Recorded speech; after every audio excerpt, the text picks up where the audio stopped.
Welcome to Lunch of the Lord. I'm Pastor Mark. We're in James chapter 2. We're going to be finishing verse 2, getting into verse 3 and maybe verse 4 this lesson. But before we begin, Jeremiah 15:16, Thy words were found, and I did eat them. And thy word was unto me the joy and the rejoicing of my heart. Now, as we said last lesson in verses 1 and 2, James here is dealing with not being partial, not showing respect for one person and disrespect for another person.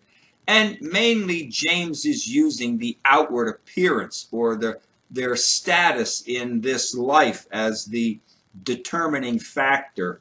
So we said last lesson in verse 2, he says, For if there come unto your assembly a man with a gold ring and goldly apparel, and there come also a poor man in vile raiment. So now, again, he says, when he talks about assembly, remember, James is writing, he's writing to Jewish believers that are scattered abroad in James chapter 1, verse 1. So he's writing this letter to synagogues, not to churches as we know of, because churches at that time did not exist. But he says here, we start this lesson, he says, if he comes unto your assembly, a man with a gold ring and in goodly apparel. Now, in James's day, rings were commonly worn by the rich or by those who wanted to be seen as rich. The more rings a person had, the richer they were, or at least the richer that it seemed that they were. And gold, of course, was the ultimate desire of professing to be rich. Silver and bronze and any other material would not really cut the mustard for trying to portray you as being rich. Now, it says here also, goodly apparel. Now, goodly apparel is not only the best material, but also the brightest and what would attract attention. It all speaks of wealth and social position, an important person in the community. So James here he's painting this picture. He says here, if there comes into your synagogue or today into your church, a man or even a woman with what? With gold ring, however many, they have many more gold rings and, a nice pearl necklace, or at least it looks, it may look like a real pearl necklace, and real clothes that look expensive. He's painting this picture of a seemingly rich or important person. And then he says here, and there come in also a poor man in vile raiment. Now, it's this Greek word here is ruparos, and it means filthy or dirty. So when it says here vile raiment, it means like dirty clothes. It pictures a person who is probably not a regular member of the synagogue, but decides to stop in and see what this service is like. So it's a poor, obviously it's a poor looking person who hears about the synagogue, hears about, or even today, they hear about your church and they want to stop in and see. So they come in as they are with the kind of clothes that they have. Dirty, whatever, maybe ketchup, mustard on their shirt, whatever. But they come in with vile arraignment. Now, what is not mentioned about the rich man and the poor man is the condition of their hearts toward God. We are tempted to look at the poor person and conclude that they are not saved, and that the rich person may possibly be saved. But we don't really know if this is true or not. We judge a person based upon sight. And when we do this, it is our heart that is being exposed. When we see people coming into the church and we judge them by the, how their hair is, how they're dressed, how they walk and things, we're judging them, and our judgment, we are being exposed as being a person who judges according to looks and not according to the heart. But James is not saying that we are never to observe social distinctions in our daily life. We must respect those who are in a position of authority over us. Romans chapter 13 and verse 7, Paul here says, "Render therefore to all their dues, tribute to whom tribute is due, custom to whom custom is due, fear to whom fear, and honor to whom honor." But James here is referring to the spiritual realm. James puts the emphasis on having respect for a person's spiritual character and not for their material wealth or their position. So Paul here understands the same thing. Paul does not disagree with James on this. It's just Paul brings out that, yes, if a person has a position of authority, we need to understand God put them in that position of authority, and we are to honor them in that position of authority.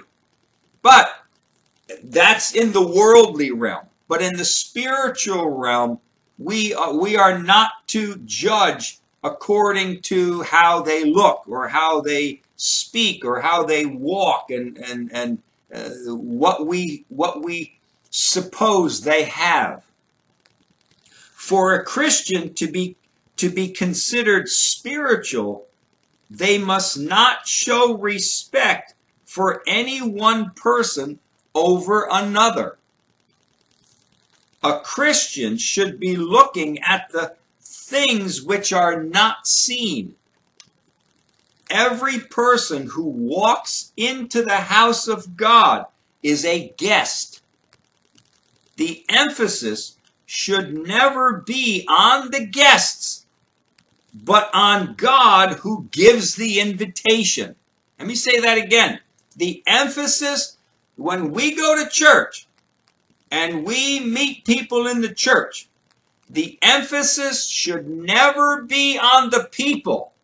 It should be on God who invited the people to come into the church. Now, verse 3, let's read verse 3, and it says, "And you have respect to him that wears the gay clothing, and say unto him, Sit here in a good place. And you say unto the poor, stand over there, or sit here under my footstool." Now, 1 Samuel chapter 16 and verse 7, it says, "But the Lord said unto Samuel, Look not on his countenance, or on the height of his stature, because I have refused him. For the Lord sees not as man sees. For man looks on the outward appearance, but the Lord, he looks upon the heart." You know, mankind has the tendency to look and to be influenced by what they see on the outside of a person. not only their physical appearance, but what they portray themselves to be to other people. To make ourselves look good to others is a form of deception. When we try to dress up or speak a certain way than we normally speak, or we try to put this facade, what we're doing is we're basically deceiving people by how we act or how we dress. We're not really who we are behind those clothes, or we're not really the kind of person that we're trying to let these other people think that we are when we speak, certain words or how we speak. But even as I said in the last verse, that the important thing is the condition of these two men's hearts, we must also be careful not to show special treatment to the Christian more than to the unsaved, regardless of how they come dressed to church. Sometimes you go to church and we show more respect to the saved person than we do to the unsaved. And James here is saying we can't do that even between saved and unsaved, whether it's poor or rich, male or female, color of skin, it doesn't matter. We are to show the same respect and honor for each person that walks into the house of God. Jesus said in Matthew chapter 7 and verse 1, "Judge not, that you be not judged."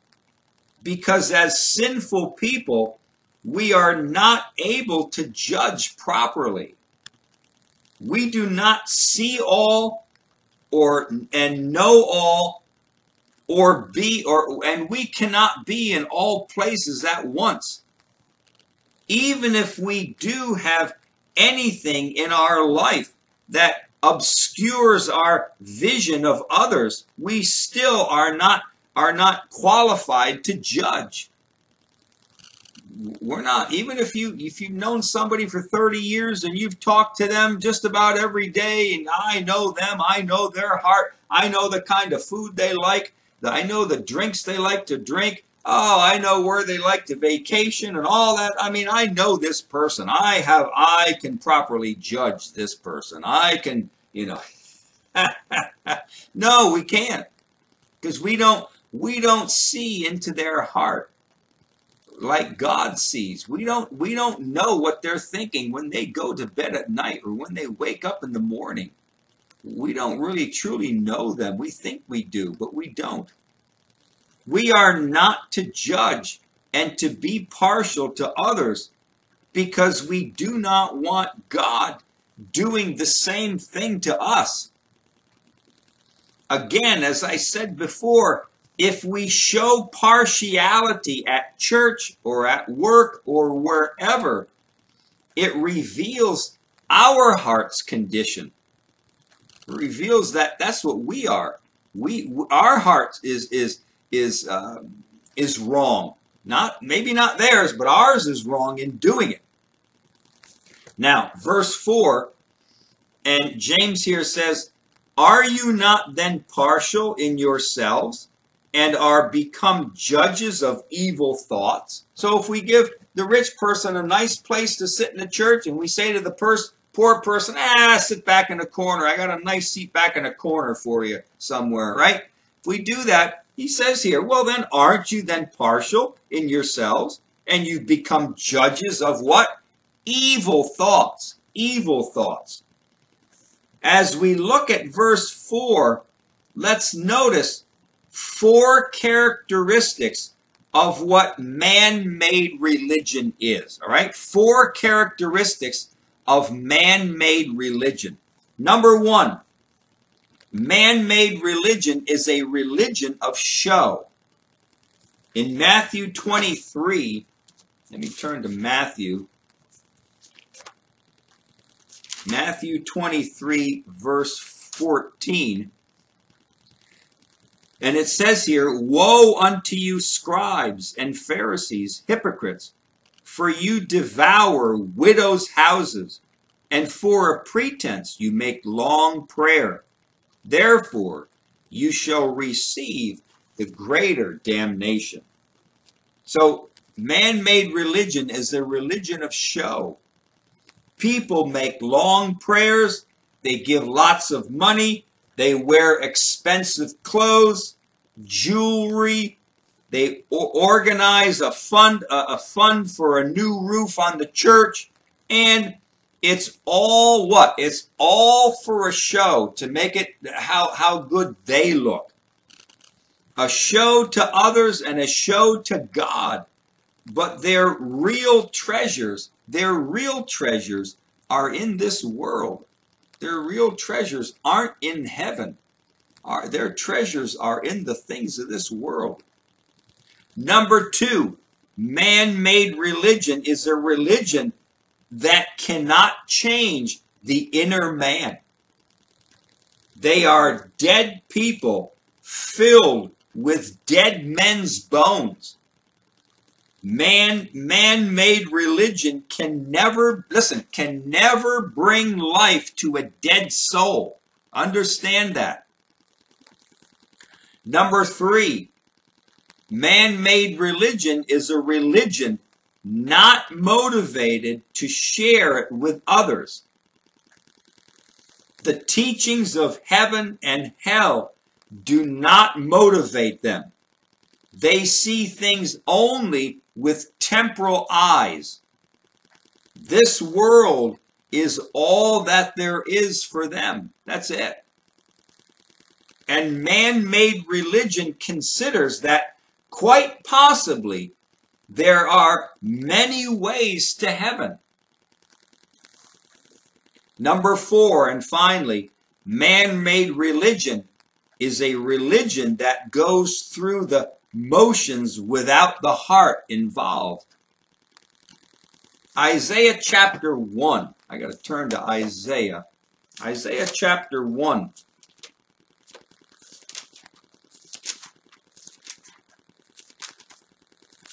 Isaiah chapter 1, verses 10 through 17. And it says here, hear the word of the Lord, you rulers of Sodom. Give ear unto the law of our God, you people of Gomorrah. To what purpose is the multitude of your sacrifices unto me, says the Lord? I am full of the burnt offerings of rams and the fat of the fed beasts, and I delight not in the blood of the bullocks or the lambs or of the he-goats. When you come to appear before me, who has required this at your hand to tread my courts? Bring no more vain oblations. Incense is an abomination to me. The new moons and Sabbaths, the calling of assemblies, I cannot away with. It is iniquity, even the solemn meeting. Your new moons and your appointed feasts, my soul hates. They are a trouble unto me. I am weary to bear them. And when you spread forth your hands, I will hide my eyes from you. Yea, when you make your many prayers, I will not hear. Your hands are full of blood. Wash you, make you clean. Put away the evil of your doings from before my eyes. Cease to do evil. Learn to do well. Seek judgment. Relieve the oppressed. Judge the fatherless and plead for the widow. So here we see the children of Israel went through the motions, but their heart was somewhere else. God says, I'm tired of your sacrifices. I'm tired of, and like today, like in our day today, I'm tired of you going to church and playing church. You bow your head, you pray, and you don't mean it in your heart. You're just closing your eyes, you're saying some words, but you're not speaking to me. Your heart's not in it. And God says, I'm just tired of it, over and over again. It's the same with the scribes and the Pharisees in Jesus' day. God was angry with their man-made religion. In Matthew chapter 5, let's turn to Matthew chapter 5 and verse 20.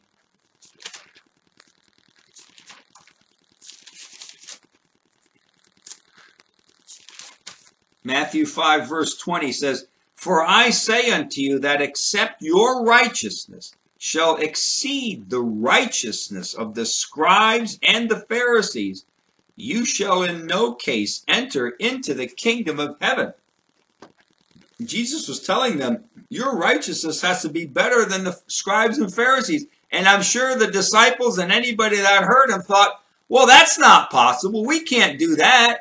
I mean, they're the holiest people that we know.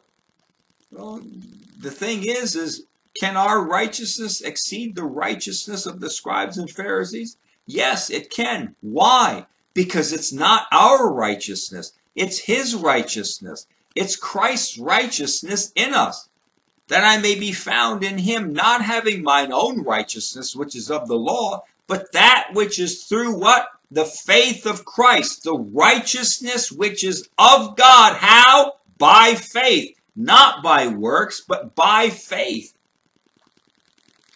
Does your faith in God exceed man-made religion?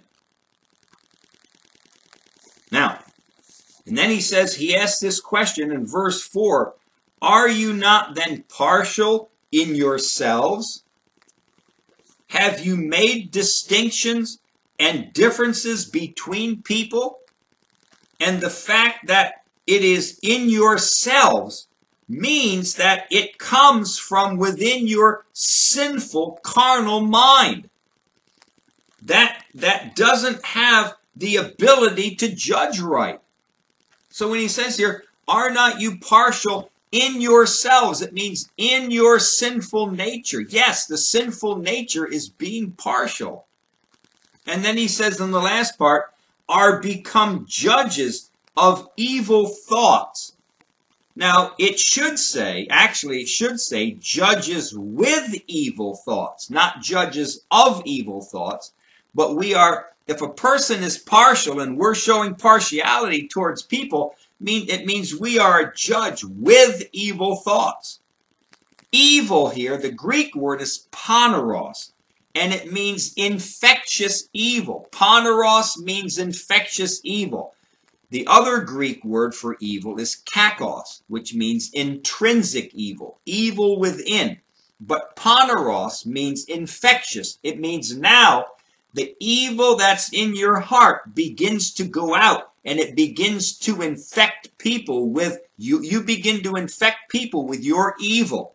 So he says here, are become judges of evil thoughts. That means you're infecting people with the evil of your partiality. Their thoughts of discrimination affects others to discriminate what? In the name of the Lord. In the name of the Lord. Yes. When Christians start discriminating and showing partiality, and you got a young believer and they're watching these things, they're watching this older Christian showing partiality, well, of course they're going to do it. And they're going to do it in the name of the Lord. Amazing, isn't it? Yes, and this is why God calls it evil. It's evil because why? Because God is being misrepresented. They have taken upon themselves the mind of the enemy's kingdom to discriminate and to divide people in the church. James is giving his readers a strong warning not to enter into this kind of treatment to people who come to their church services. Unlike Paul's letters, it doesn't seem that James is dealing with an actual problem, but that he is warning his readers to not to not to get into it in the first place. It's a basic guideline of what not to do. So, is James writing, when James writes when James writes this portion in his letter, is he dealing with a situation? Probably not. But he's writing this letter to Jewish believers in these different synagogues scattered abroad, and he's giving them a warning. Don't get into this. Don't start I don't know if you're doing it or not, but if you're not doing it, don't start doing it. And if you are, you need to stop. And so James here is kind of he's not dealing with a specific problem, but he's trying to, in a sense, prevent it from coming into fruition. So we're going to continue on in verse 5 next lesson. But until then, walk with the Lord. I know he walks with you.